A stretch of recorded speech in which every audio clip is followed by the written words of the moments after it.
Well, folks, it's official. Eternals is rotten, scoring in at 59%. Oh, wait, 55%. No, that's wrong too.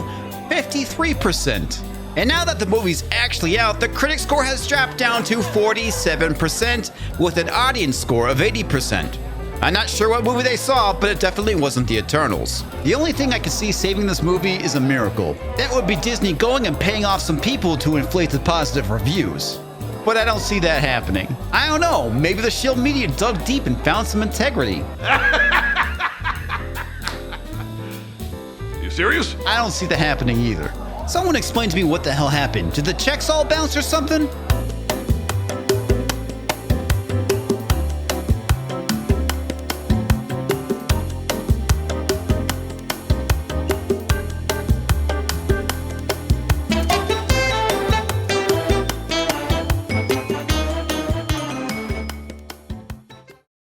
Oh my god, seriously, things are so bad for the Eternals?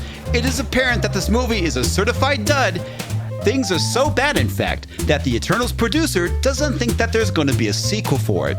Oh well, I'm sure the higher-ups over at Disney are like, oh my god, what did we do wrong? We have all this diversity inclusion. How come we're failing?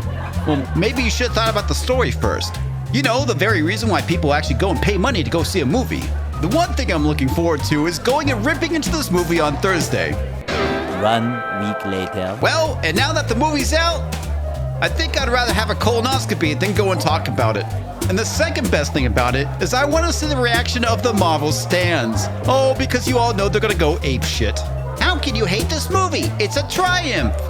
At maybe being a dumpster fire. And then there's this nugget of gold. Speaking of action films, the newest one in the Marvel Cinematic Universe, Eternals, from director and co-writer Chloe Zhao, has opened in theaters. Critics have weighed in on it, and it has been very divisive, actually drawing the lowest rated Rotten Tomatoes score of any MCU film in history thus far. Now being 47%, I gotta point that out again. First of all, Elizabeth, it is not a bad movie in the slightest. I think it's one of Marvel's best efforts thus far. Shill alert! I repeat, we have a shill alert! Buddy, this movie's hot fucking garbage and you know it. Has great action, it focuses a lot on story, it's diverse, it has great characters, all that. Out of everything this guy just said, the only thing that was true is that it's diverse. The movie is none of those other things. I think this speaks to a larger problem that is in the industry. Anytime a woman takes on the action genre, which has been typically made for men to helm. Oh, for the love of fuck, spare me your male feminist nonsense.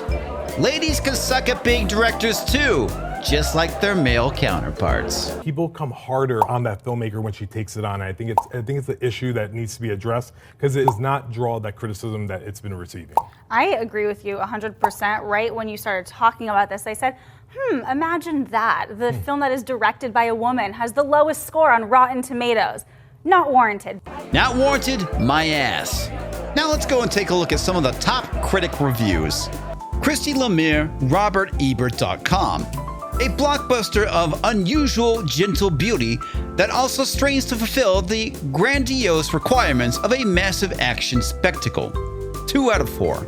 Carrie Darling, Houston Chronicle. Eternals make history as the most diverse superhero movie in terms of race, gender, orientation, age, and ability. That's remarkable, but that doesn't change the fact that they're stuck in a story that is dull and predictable. 2.5 out of 5. Now clearly, this lady's a bigot because she's been saying things that myself and many others have been saying for years. Diversity doesn't mean squat if you don't have a good story. Bill Goody Kuntz, wow, that's a mouthful. From the Arizona Republic. Eternals isn't a bad movie, it's just not a particularly satisfying one.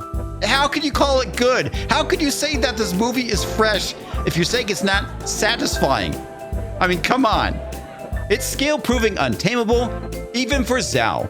3 out of 5. With a review like that, seriously, how can you give this movie a fresh rating? Nell Minnow, Movie Mom. I'm sorry to tell you this movie is a mess, B-, and yet you give it a fresh rating. Even Slate goes and gives it a bad review. After all, this is the website that brought you. I think my partner's reasons for suddenly wanting kids might be racist. You know there's a problem when even they go and shit-bomb the movie. And now that the movie's out, I guess I have to go and review it. Yay. Somebody in my suffering. So now that I've gone through the process, sat down and watched the movie, what are my initial thoughts? And I think this picture sums up the totality of my experience. It's apathy. I really don't give two shits about this movie. I thought I could care less, but it turns out I was wrong. By the time I left the movie, I basically wasted $15, 2.5 hours of my life, and what was left of my soul. I go to movies to have fun and be entertained. When I walked out, I had neither of those things. The movie's bland, unimaginative, and uninspiring. You know, literally everything I want out of a comic book movie. That last bit is sarcasm for those of you who can't do the math. When Nerdrotic went and said that this is Phase 4, well, he wasn't wrong. Because it feels like the majority of the cast went to the Brie Larson School of Wooden Acting. I've literally seen department store mannequins with more personality than these characters.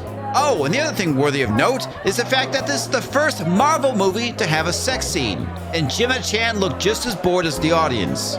It was like watching two blocks of wood going at it. It was dull, pointless, and ultimately futile. And don't get me started on the quote-unquote action. It was so lackluster, I found taking naps to be more exciting, which I almost did.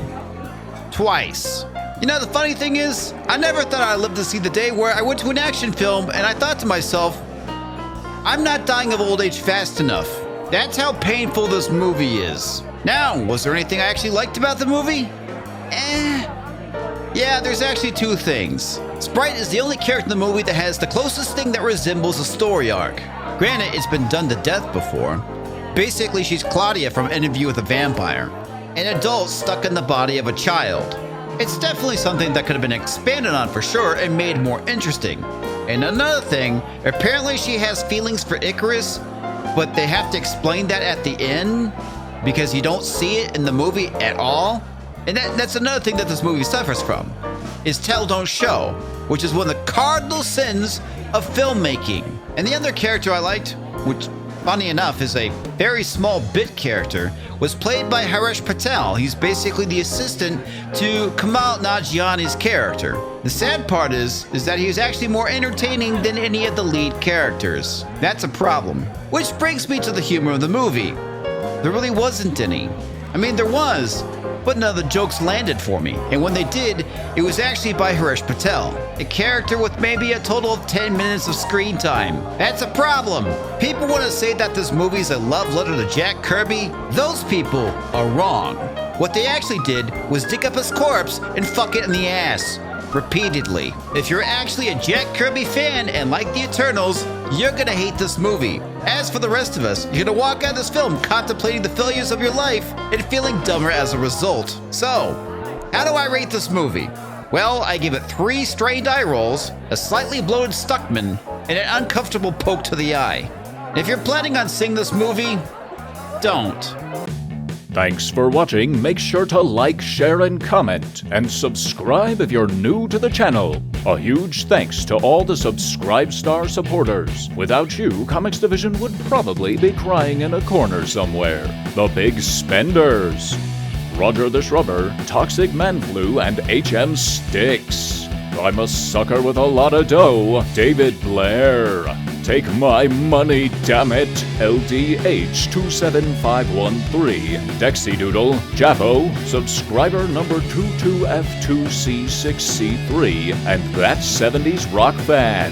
I'll buy that for $1. Colin D, Mech AG94, Jenna Lyn, DiabloDame, John B, user C2B7C4F4, and Stand 4.